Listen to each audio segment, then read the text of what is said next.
Баршаңызға сәлем, сіздермен Нұр Сезім. Бүгін дәмі тіл үйіретін хош иісті сүзбелі тоқаш дайындаймыз, не болмаса ватрушки деп те атайды. Алдымен апара, яғни тұнбаны дайындап аламыз. Ол үшін жылы сүтке ашытқыны, тұз, қант және 3 ас қасық ұн қосып араластырамыз және оның бетін жауып, бөлме температурасында 10-15 минутқа қалдырамыз.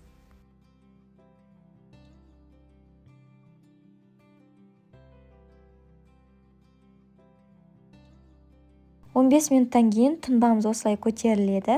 Оған 1 жұмыртқаны және 2 ас қасық сұйық майды қосып араластырамыз.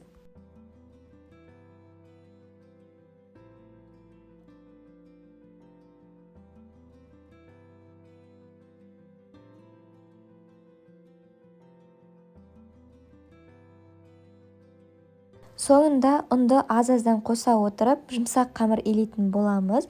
Ұнды бірден қосып жіберуге болмайды. Біздің қамырымыз қатты болып қалуы мүмкін. Алғашында осылай қасықпен араластырамыз, кейін қоюлана бастағанда қолымызбен қамыр илейміз.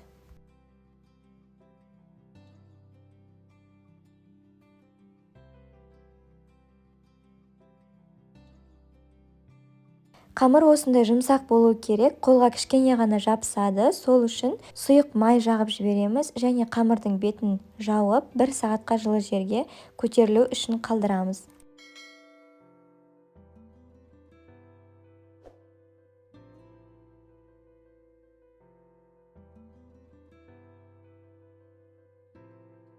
Қамырымыз осылай керемет болып көтерілді. Енді оны 2-ге бөлеміз және әр бөлікті кішкентай 6 бөліктерге бөліп, оларды домалақ етіп аламыз. Одан да көп бөлікке бөлмегендеріңіз абзал, себебі ватрушкилар өте кішкентай болып қалады және салмасы да аз болып қалады.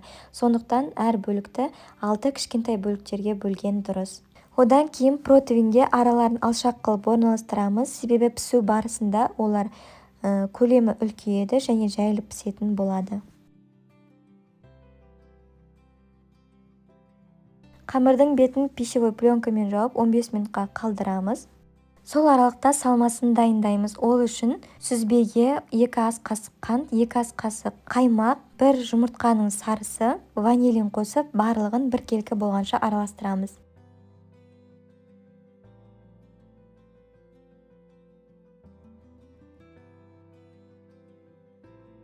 15 минуттан кейін пищевой пленканы алып, стаканмен осылай қамырдың ортасына ойық жасап аламыз.